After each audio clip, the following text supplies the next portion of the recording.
மத்திய அரசு கொண்டு வந்த வெளிநாட்டு பங்களிப்பு ஒழுங்குமுறை திருத்த மசோதா நாடாளுமன்ற கூட்டுக்குழுவுக்கு அனுப்பப்பட்டது. மசோதாவை திரும்பப் பெற எதிர்க்கட்சிகள் வலியுறுத்திய நிலையில் குரல் வாக்கெடுப்பு மூலம் தீர்மானம் நிறைவேற்றப்பட்டது. प्रश्न ये है कि श्री नित्यानंद राय जी द्वारा प्रस्तुत प्रस्ताव को स्वीकृत किया जाए। जो सदस्य प्रस्ताव के पक्ष में हैं वो हाँ कहें, जो सदस्य प्रस्ताव के विपक्ष में वो ना कहें।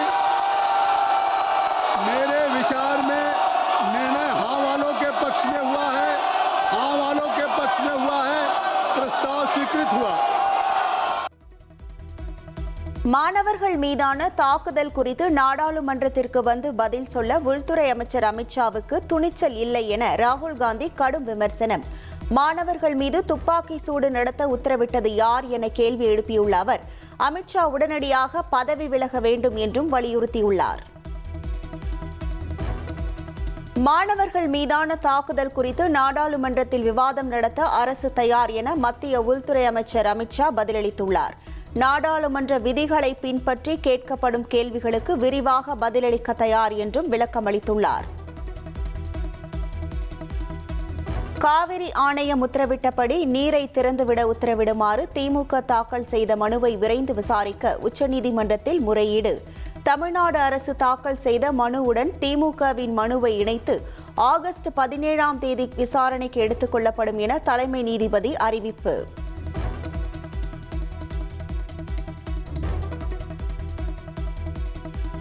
மாணவர்கள் மீதான தடியடி மற்றும் அயோத்தியா ராமர் கோவில் நன்கொடை முறைகேடு குறித்து அமித்ஷா பதிலளிக்க கோரி நாடாளுமன்ற வளாகத்தில் எதிர்க்கட்சிகள் ஆர்ப்பாட்டத்தில் ஈடுபட்டனர். பிரியங்கா காந்தி தலைமையில் காங்கிரஸ் உள்ளிட்ட எதிர்க்கட்சி எம்பிக்கள் மத்திய பாஜக அரசுக்கு எதிராக கண்டன முழக்கமிட்டனர்.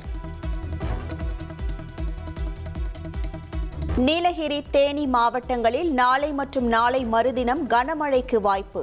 மதுரை, திண்டுக்கல், சிவகங்கை, புதுக்கோட்டை ஆகிய மாவட்டங்களில் நாளை மறுதினம் மிதமான மழை பெய்யும் என்று வானிலை ஆய்வு மையம் தகவல். பழனி கோவில் நில மோசடி வழக்கில் கைது செய்யப்பட்ட சார் பதிவாளர் ஜஸ்டின் மணிகண்டன் இடைத்தரகர் ஜெயபிரகாஷின் ஜாமீன் மனு தள்ளுபடி.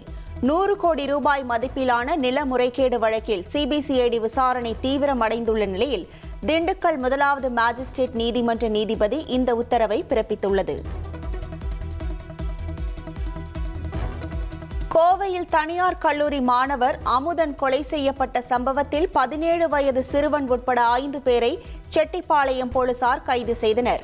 மாணவர்களுக்கிடையேயான முன்பகை காரணமாக ஏற்பட்ட அடிதடி கொலையில் முடிந்ததாக முதற்கட்ட விசாரணையில் தகவல்கள் வெளியாகியுள்ளது. ஆர்ப்பாட்டங்கள் மற்றும் பேரணிகளால் அத்தியாவசிய சேவைகள் பாதிக்கப்படுவது தொடர்பான மனுவை விசாரிக்க உச்சநீதிமன்றம் ஒப்புதல் அளித்துள்ளது. ஜந்தர் மந்தர் வழக்குடன் இணைந்து விசாரிக்கப்படும் நிலையில் தலைமை நீதிபதி சூரியகாந்த் அமர்வு மனு விரைவில் விசாரிக்கிறது.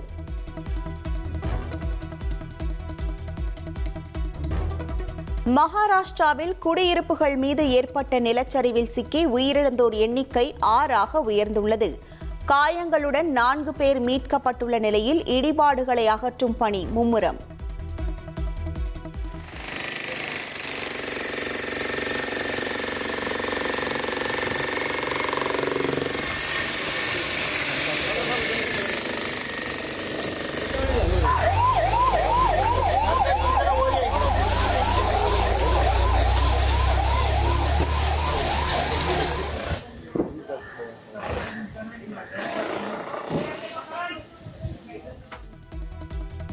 டாடா குழுமத்தின் தலைவர் பதவியிலிருந்து சந்திரசேகரன் தனது பதவியை இன்று ராஜினாமா செய்துள்ளார். பணி நீட்டிப்பு வழங்க டாடா அறக்கட்டளை தலைவர் நோயல் டாடா எதிர்ப்பு தெரிவித்திருந்த நிலையில் பணியிலிருந்து விலகுவதாக அறிவிப்பு. மத்திய அரசின் தொகுதி மறுவரையறை மசோதாவுக்கு எதிராக முதலமைச்சர் விஜய் கொண்டு வந்த தனி தீர்மானம் சட்டப்பேரவையில் நிறைவேறியது. காங்கிரஸ், விசிக, ஐயுஎம்எல், இடதுசாரி கட்சிகளின் ஆதரவுடன் நிறைவேற்றப்பட்டது. மாண்புமிகு முதலமைச்சர் அவர்களின் தீர்மானம் பேரவையின் முடிவுக்கு விடப்படுகிறது. ஏற்போர் ஆம் என்க, மறுப்போர் இல்லை என்க. ஏற்போரே அதிகம் என்று கருதுகிறேன். ஏற்போரே அதிகம் தீர்மானம் நிறைவேறியது. தொகுதி மறுவரையறை மசோதாவுக்கு எதிரான தீர்மானத்தை முன்மொழிந்து பேசிய முதலமைச்சர் விஜய் தனது நிலைக்கு அம்மா, அக்கா, தங்கை, பாட்டிகள்தான் காரணம் என உருக்கமாக பேசினார். தமிழகத்தின் பெண்களுக்காக பேசுவதாக குறிப்பிட்ட முதல்வர் விஜய் பெண்களுக்கு சம அந்தஸ்து வழங்கப்பட வேண்டும் என வலியுறுத்தினார். நம்மளோட வீட்டில் இருக்கிற நம்ம பாட்டியை, நம்ம அம்மாவை, நம்ம அக்காவை, நம்ம தங்கச்சியை பற்றின ஒரு தீர்மானம். அதை பற்றி பேசுறதுக்கு, அவங்களுக்காக பேசுறதுக்கு நம்ம மனசில் இருந்து, நம்ம இதயத்தில் இருந்து பேசுகிறேன். பெண்களுக்கு இடஒதுக்கீடு தர்றது ஏதோ சலுகைன்னு நினைச்சிடக்கூடாது. சமூக நீதி சார்ந்தது, அரசியல் அமைப்பு சார்ந்தது. மாண்புமிகு பேரவைத் தலைவர் அவர்களே, நம்ம நாட்டோட மக்கள் தொகையில் ஏறக்குறைய பாதி பேர் பெண்கள் தான். அதனால அனைத்து நிலைகள்லையும் பெண்களுக்கு சம அந்தஸ்து வழங்கப்படணும். தொகுதி மறுவரையறையுடன் மகளிர் இடஒதுக்கீட்டை சேர்க்கக்கூடாது என மத்திய அரசுக்கு முதலமைச்சர் விஜய் வலியுறுத்தியுள்ளார். அதே சமயம் இடஒதுக்கீடு மசோதாவை தாமதப்படுத்தக்கூடாது என கேட்டுக்கொண்டுள்ள அவர், இது சலுகை அல்ல, ஜனநாயக உரிமை என கூறியுள்ளார். மகளிருக்கான தொகுதி ஒதுக்கீட்டை மக்கள் தொகை கணக்கெடுப்பு மற்றும் தொகுதி மறுவரையுடன் இணைத்து அதனை ஒத்திவைக்க கூடாது. மேற்படி தொகுதி ஒதுக்கீட்டை விரைந்து நடைமுறைப்படுத்துவதற்கு உரிய நடவடிக்கைகள் எடுக்கப்பட வேண்டும் என தமிழ்நாடு அரசு ஒன்றிய அரசை வலியுறுத்துகிறது. தமிழகத்தில் ஆண்களை விட பெண்களின் வாக்கு சதவீதமே அதிகம் என முதலமைச்சர் விஜய் தெரிவித்துள்ளார். உள்ளாட்சி அமைப்புகளில் கிடைத்த இடஒதுக்கீடு மூலம் பெண்களின் சிறந்த ஆளுமை வெளிவந்துள்ளதாகவும் பெருமிதம். நம்ம டிவிகே அரசு பெண்களுக்கான அரசியல் அதிகாரம் வழங்குறதுல முன்னோடி மாநில அரசாக தான் இருக்கு. 4 பெண் அமைச்சர்கள் இருக்கிறாங்க. பெண்கள் பாதுகாப்புக்கு சிங்கப்பெண் சிறப்பு அதிரடிப்படை இருக்கு. பெண்களுக்கான பாதுகாப்புல, பெண்களுக்கான இம்பார்ட்டன்ஸ்ல டிவிகே அரசு ரொம்ப கவனமாக தான் இருக்கு. இனியும் அப்படிதான் இருக்கும். தொகுதி மறுவரையறைக்கு எதிராக சட்டப்பேரவையில் முதலமைச்சர் விஜய் கொண்டு வந்த தனி தீர்மானத்திற்கு திமுக ஆதரவு தெரிவித்துள்ளது. தொகுதி மறுவரையறையால் தமிழ்நாடு பாதிக்கக்கூடாது என்பதில் திமுக உறுதியாக உள்ளதாகவும் உதயநிதி ஸ்டாலின் திட்டவட்டம். தொகுதி மறுவரையறையை எதிர்த்த தனி தீர்மானத்திற்கு எதிர்ப்பு தெரிவித்த அதிமுக 33% மகளிர் இடஒதுக்கீட்டிற்கு ஆதரவு தெரிவித்துள்ளது. அரசியல் பரபரப்பை ஏற்படுத்துவதற்காகவே இந்த தீர்மானத்தை தவேக அரசு கொண்டு வந்துள்ளதாக எடப்பாடி பழனிசாமி குற்றம் சாட்டினார். நிர்வாக வசதிக்காக வாக்காளர் அதிகம் உள்ள மக்களவை தொகுதி மற்றும் சட்டமன்ற தொகுதியை வாக்காளர் எண்ணிக்கை மற்றும் பரப்பளவின் அடிப்படையில் தொகுதி மறுவரை செய்வதில் எந்த தவறும் இல்லை. மத்திய அரசு தமிழ்நாட்டிற்கு எவ்வித பாதகமும் இல்லாமல் நாடாளுமன்ற தொகுதி எண்ணிக்கை தற்போதுள்ள விகிதாச்சாரப்படி, அதாவது 7.18% குறையாமல் தொகுதி மறுவரை செய்ய வேண்டும். தற்போது நாடாளுமன்றத்தில் தொகுதி மறுவரை மசோதா தாக்கல் செய்வதற்கான எந்த அறிகுறியும் இல்லாத நிலையில் தமிழ்நாட்டில் தமிழக வெற்றிக் கழக அரசு அரசியல் காரணங்களுக்காக பரபரப்பை ஏற்படுத்த வேண்டும் என்பதற்காக இந்த தீர்மானத்தை இவ்வளவு அவசரமாக சட்டமன்றத்தில் அரசியல் தனி தீர்மானமாக கொண்டு வருகிறது என்று நாங்கள் கருதுகிறோம். தொகுதி மறுசீரமைப்பு விவகாரத்தில் திமுக தலைவர் ஸ்டாலினின் நிலைப்பாட்டை ஆதரிப்பதாக அமைச்சர் ஆதவ் அர்ஜுனா தெரிவித்தார். மாநில சுயாட்சிக்காக முன்னாள் முதலமைச்சர்கள் ஜெயலலிதா மற்றும் கருணாநிதி போராடியதாகவும் புகழாரம். திராவிட முன்னேற்ற கழகத்தின் நன்றி சொல்லுகிறோம் எதிர்க்கட்சி தலைவர் அவர்களுக்கு. புரட்சி தலைவி அம்மா அவர்கள் தன் இறுதி மூச்சு வரை மாநில சுயாட்சிக்காகவும், கலைஞர் அவர்கள் மாநில சுயாட்சிக்காகவும் இதே அவையில், இதே தமிழ்நாட்டில் அரசியல் கருத்துக்களும் வேறுபாடுகள் இருந்தாலும் உயிர் உள்ளவரை, உயிர் மூச்சு உள்ளவரை மாநில சுயாட்சிக்காக குரல் கொடுத்தவர்கள். தொகுதி மறுவரையறைக்கு எதிரான தனி தீர்மானத்திற்கு எதிர்ப்பு தெரிவித்த பாஜக இந்த விவகாரத்தில் அவசரம் ஏன் என கேள்வி எழுப்பியுள்ளது. எதிர்காலத்தை கருத்தில் கொண்டு புதிய நாடாளுமன்ற கட்டடம் கட்டப்பட்டதாகவும் விளக்கம் அளித்துள்ளது. தொகுதி மறுவரையறையை எதிர்த்த தனி தீர்மானத்திற்கு பாமக எதிர்ப்பு தெரிவித்தது. மகளிர் உரிமை அதிகாரத்திற்கு ஆதரவு அளிக்கும் வகையில் இந்த நிலைப்பாட்டை எடுப்பதாக விளக்கமளித்தனர்.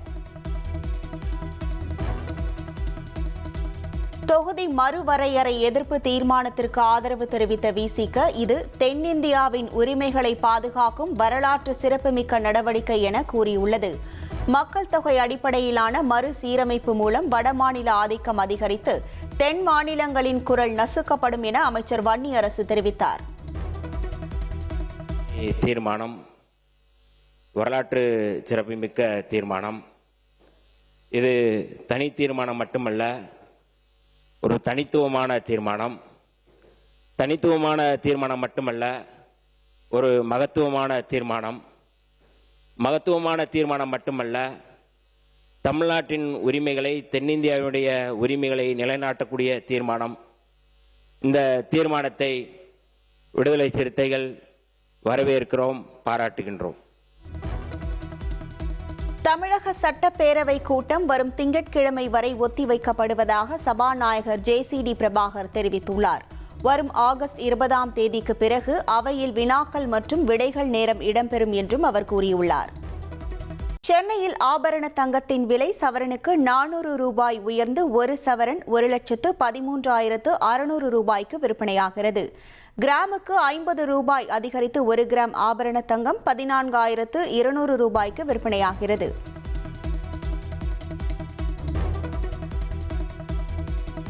மியான்மர் போதைப் பொருள் கடத்தல் வழக்கின் அடிப்படையில் சென்னை, மதுரை, கோவை உள்ளிட்ட 8 இடங்களில் NIA அதிகாரிகள் சோதனை நடத்தி வருகின்றனர். டெல்லி NIA அதிகாரிகள் மேற்கொண்டு வரும் சோதனையில் சர்வதேச கடத்தல் கும்பலுடன் தொடர்புடையதாக சந்தேகிக்கப்படும் நபர்களிடம் விசாரணை நடத்தப்படுகிறது.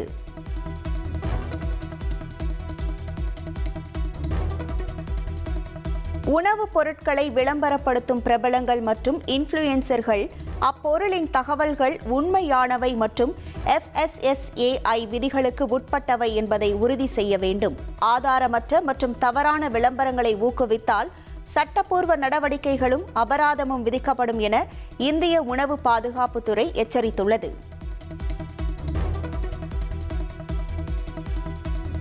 பழனி கோவில் நில மோசடியில் சஸ்பெண்ட் செய்யப்பட்ட சார் பதிவாளர் ஜஸ்டின் மணிகண்டன் மீது புதிய வழக்கு பதிவு செய்யப்பட்டுள்ளது. ஆயக்குடியில் தனியார் நிலத்தை போலி ஆவணங்கள் மூலம் முறைகேடாக பத்திரப்பதிவு செய்ததாக ஜஸ்டின் மணிகண்டன் உட்பட 3 பேர் மீது வழக்கு பதிந்து நடவடிக்கை.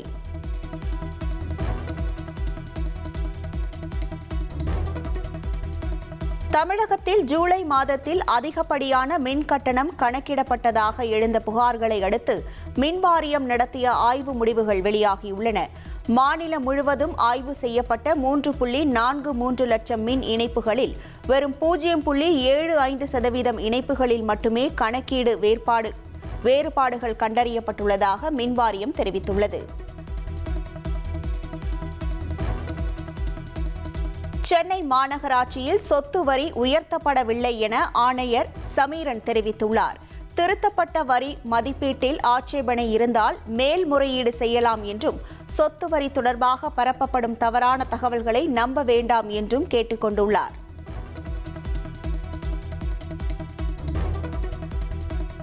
நீட் UG கலந்தாய்வில் தவறாக பிரிவை தேர்வு செய்த மாணவர் பிரிவை மாற்ற மத்திய அரசு அனுமதிக்க வேண்டும் என உயர்நீதிமன்ற மதுரை அமர்வு உத்தரவிட்டுள்ளது.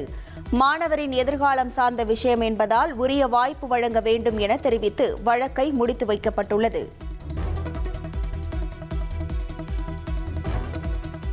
தேசத்தை அடுத்து ஆளப்போவது யார் என்பது குறித்து அமைச்சர் மரிய வில்சன் குட்டி கதை சொல்லி விளக்கமளித்தார். நேர்மையாக இருந்தால் எல்லாம் சாத்தியம், அதற்கு முதலமைச்சர் விஜயே சாட்சி என்றும் புகழாரம் சூட்டினார். பட்ஜெட் மீதான பதிலுரையின் போது பேசிய அமைச்சர் மரிய வில்சன் எப்போதும் பொய் சொல்ல மாட்டோம் என தெரிவித்தார். அமைச்சர் மரிய வில்சனின் பேச்சுக்கு இடையே குறுக்கிட்ட சபாநாயகர் JCD பிரபாகர் பேரவையில் பொய் என்ற வார்த்தை பயன்படுத்தக்கூடாது என அறிவுறுத்தினார்.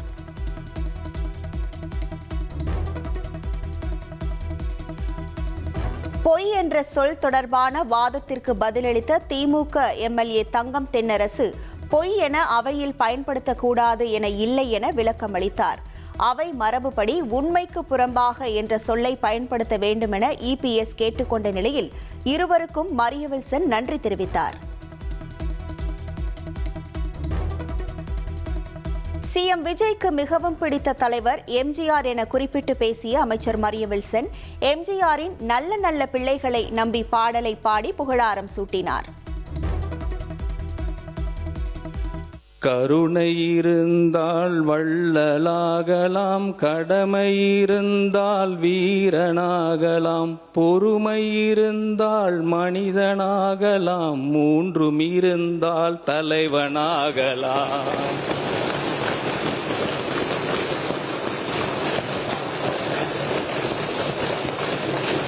எங்கள் அண்ணன் தமிழ்நாடு முதலமைச்சர் அவரை பற்றி புரட்சித் தலைவர் பாடினதுக்கு ரொம்ப சந்தோஷம். அப்பயே சொல்லிட்டு போயிட்டார் நினைக்கிறேன்.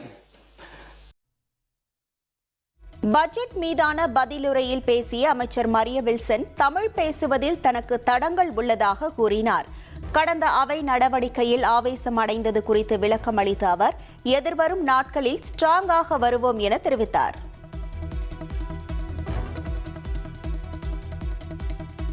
தமிழக பட்ஜெட்டில் பல்வேறு திட்டங்களுக்கு ஒதுக்கப்பட்ட நிதி குறித்து பேசிய அமைச்சர் மரிய வில்சன் கல்வித்துறையில் எந்த திட்டங்களுக்கும் நிறுத்தப்படவில்லை என விளக்கமளித்தார். அதேபோல் கடந்த அரசின் திட்டங்களை நகல் எடுக்கவில்லை என்றும் கூறியுள்ளார்.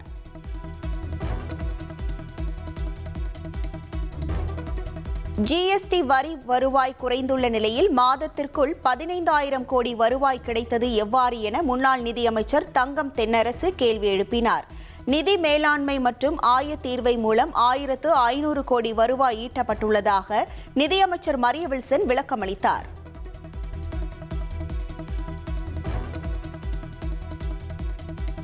தாவேக அரசின் வேளாண் பட்ஜெட் வெற்று பட்ஜெட் அல்ல, வெற்றி பட்ஜெட் என வேளாண் நலத்துறை அமைச்சர் வினோத் பெருமிதம் தெரிவித்தார். விவசாயிகளின் பிரச்சினைகளுக்கு உடனுக்குடன் தீர்வு காணப்பட்டு வருவதாகவும் பட்ஜெட்டில் அறிவிக்கப்பட்ட திட்டங்களை நிறைவேற்ற அவகாசம் தேவை என்றும் விளக்கமளித்தார்.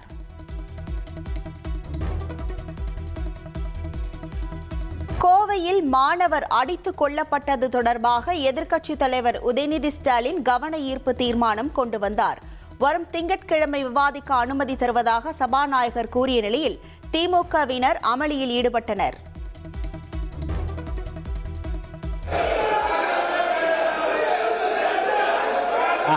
அவை முன்னவர் உட்காருங்க, நான் பண்றேன்.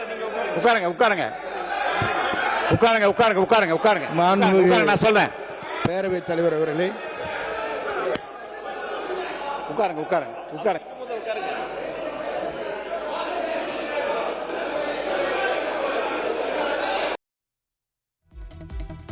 மேகமலை வனப்பகுதியை ஒட்டிய கிராம மக்கள் வெளியேற்ற விவகாரம் தொடர்பாக உச்சநீதிமன்றத்தில் சட்ட ரீதியான போராட்டத்தை முன்னெடுத்து உள்ளோம்.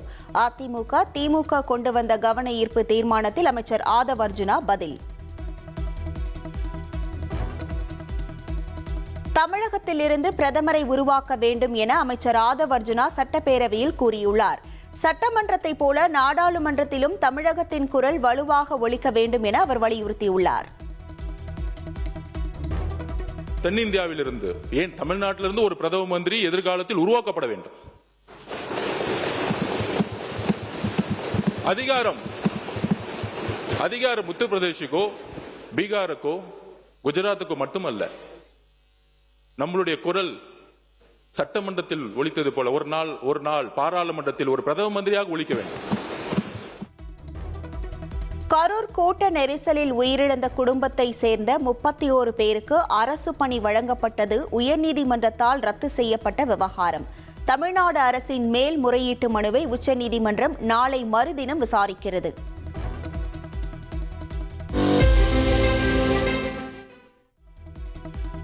சென்னை கிண்டியில் முதலமைச்சர் விஜய் தலைமையில் நாளை தொழிற்துறை கருத்தரங்கம் நடைபெறவுள்ளது. புதிய புரிந்துணர்வு ஒப்பந்தங்கள் மேற்கொள்ளப்பட்டு தொழில் நிறுவனங்களுக்கு காணொலி மூலம் முதலமைச்சர் விஜய் அடிக்கல் நாட்ட உள்ளார். முன்னாள் குடியரசுத் தலைவர் ராம்நாத் கோவிந்தின் சுயசரிதை நூலை டெல்லி விஞ்ஞான் பவனில் பிரதமர் மோடி வெளியிட்டார். ராம்நாத் கோவிந்தின் சுயசரிதை இந்திய ஜனநாயகத்திற்கும் சமுதாயத்திற்கும் முக்கிய பொக்கிஷம் என பிரதமர் மோடி புகழாரம் சூட்டினார். अनुरोध करती हूँ कि कृपया अपने कर कमलों द्वारा श्री रामनाथ कोविंद जी की आत्मकथा the Triumph of the Indian Republic my life my struggles का विमोचन करें। की प्रगति यात्रा को दर्शाती है। ये भारत के लोकतंत्र की शक्ति, संविधान के आदर्शों और उस अटूट विश्वास की कहानी है कि जिजीविषा प्रबलों तक सुशोभित होना संभव है। अगले माह ये पुस्तक हिंदी में भी उपलब्ध होगी। முல்லை பெரியாறு அணையில் துணை கண்காணிப்பு குழுவினர் 3 மாதங்களுக்கு பிறகு ஆய்வு மேற்கொண்டனர். அணையின் பாதுகாப்பு, பராமரிப்பு குறித்து தேசிய அணைகள் பாதுகாப்பு குறித்து அதிகாரிகள் ஆய்வு செய்தனர்.